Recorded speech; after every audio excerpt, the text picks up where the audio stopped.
Bismillahirrahmanirrahim. Assalamualaikum warahmatullahi wabarakatuh.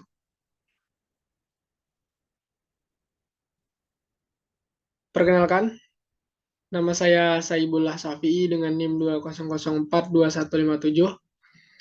Di sini saya akan mempresentasikan tugas administrasi kependudukan dan lingkungan hidup tentang hasil KKL Bukit Tinggi di Dinas Lingkungan Hidup dengan dosen pengampu Bapak Rizky Sapril, yang mana kami dari jurusan Ilmu Administrasi Negara, Fakultas Ilmu Sosial, Universitas Negeri Padang.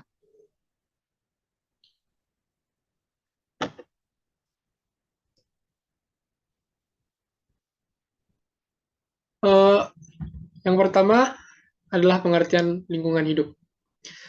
Makna lingkungan hidup menurut Peraturan Daerah Nomor 8 Tahun 2011 tentang perlindungan dan pengelolaan lingkungan hidup sebagaimana tertera pasal 1 ayat 13 adalah lingkungan hidup adalah kesatuan ruang dengan semua benda, daya, keadaan, dan makhluk hidup, termasuk manusia dan perilakunya, dan yang mempengaruhi alam itu sendiri, kelangsungan kehidupan dan kesejahteraan manusia serta makhluk hidup lainnya.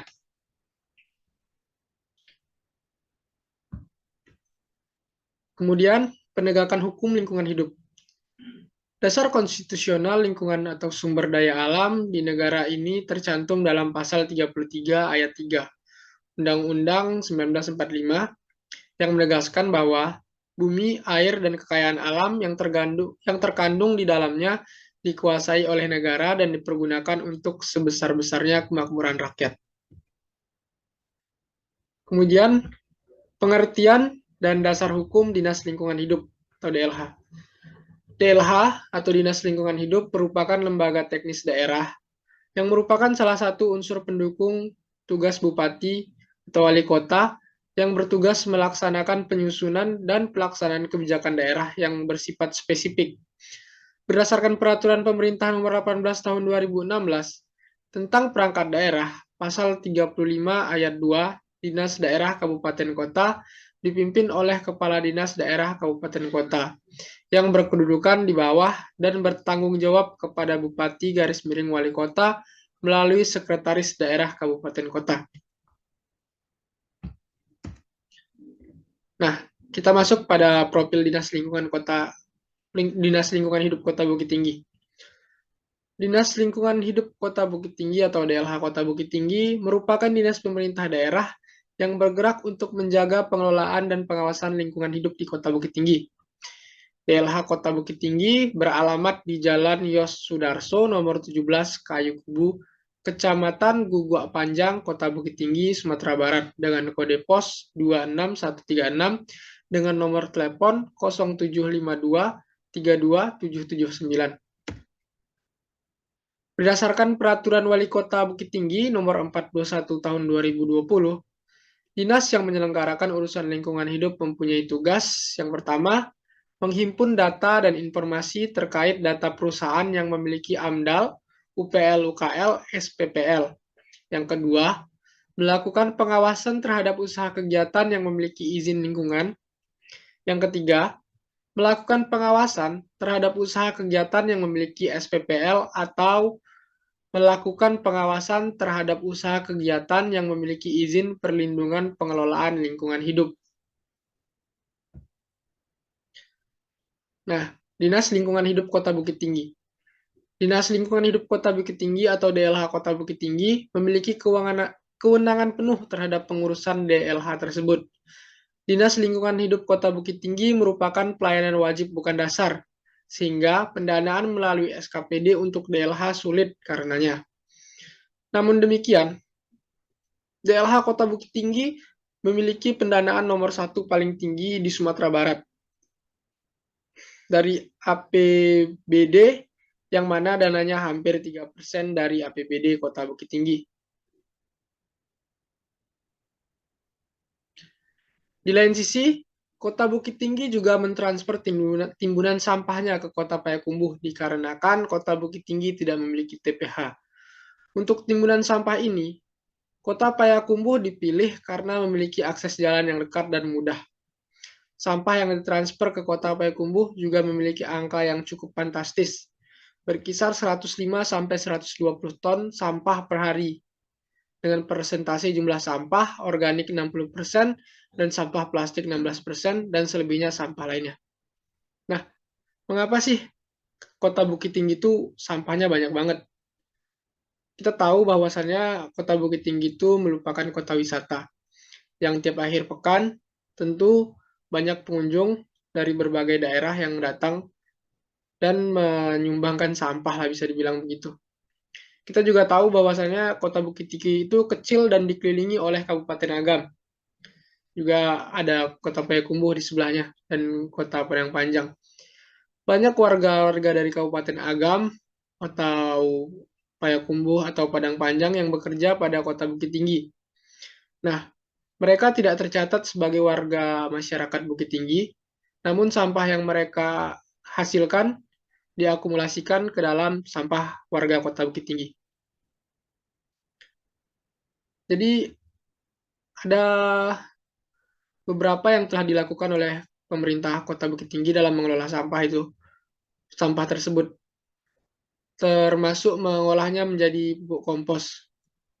Dari yang 60% sampah organik tadi, hanya 10% lah yang dapat diolah oleh Dinas Lingkungan Hidup Kota Bukit Tinggi menjadi pupuk kompos. Itu karena banyaknya sampah yang bercampur akibat tidak tertibnya masyarakat dalam membuang sampah sesuai pada tempatnya. Itu juga masih menjadi persoalan bagi Kota Bukit Tinggi karena mereka harus bekerja keras untuk itu.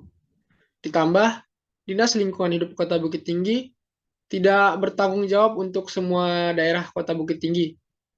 Contoh saja, daerah Jam Gadang. Itu kancahnya Dinas Pariwisata. Terus yang di daerah Pasar Atas juga itu Dinas Perhubungan yang punya tanggung jawab di situ. Jadi tidak semua daerah yang ditanggung jawabi oleh Dinas Lingkungan Hidup Kota Bukit Tinggi. Yang menjadi tanggung jawab Dinas Lingkungan Hidup Kota Bukit Tinggi itu hanya dari Pasar Bawah dan seluruh daerah lainnya yang tidak merupakan daerah wisata. Nah, di sini ada nih masalah yang dihadapi LH Kota Bukit Tinggi. Yang pertama nih, TPH Kota Payakumbuh pernah mengalami kerusakan pada bagian air. Nah, di sini pernah waktu itu sampai 2 hari, TPH Kota Payakumbuh tuh mengalami kerusakan pada bagian air. Kenapa ini menjadi masalah? Karena Kota Bukit Tinggi kan tidak memiliki TPS ya untuk mengumpulkan semua sampah yang banyak itu untuk diolah. Jadi mereka mentransfer ke Payakumbuh. Waktu itu Payakumbuh mengalami kerusakan dan tidak beroperasi selama 2 hari. Nah, waktu itu dari data yang kita dapat, pemerintah Kota Bukit Tinggi mentransfer sampahnya ke Lubuk Basung. Nah, akibat jalan yang cukup jauh dan sulit untuk ditempuh, jadi sampah yang dihasilkan oleh Kota Bukit Tinggi tidak bisa ditransfer semua ke sana. Hanya sekitar 50%. Artinya 105 sampai 120 ton per hari hanya bisa ditransfer sekitar 50 sampai 60 ton per hari selama 2 hari. Nah, itu salah satu kendalanya yang pernah terjadi. Yang kedua, soal pengawasan. Semenjak adanya PTSP, dari KKL yang kita laksanakan, ada keluhan dari Kepala Dinas Lingkungan Hidup mengenai soal pengawasan. Pelayanan terpadu satu pintu kan mempermudah pengusaha atau masyarakat dalam melakukan perizinan. Jadi perizinan secara online dinilai malah menyulitkan pengawasan untuk Dinas Lingkungan Hidup. Contoh kecil saja untuk usaha laundry. Jadi pengusaha laundry itu bisa menipu data agar laundrynya bisa jalan dan mendapatkan surat izin. Beda sebelum adanya OSS akibat dari kebijakan PTSP, yang mana Dinas Lingkungan Hidup bisa terjun langsung ke lapangan, baru si pengusaha atau yang ingin menjalankan usaha mendapatkan surat izin. Jadi ini menjadi salah satu masalah menurut Kepala Dinas Lingkungan Hidup Kota Bukit Tinggi. Beliau menyampaikannya dalam presentasi KKL di DLH tempo hari.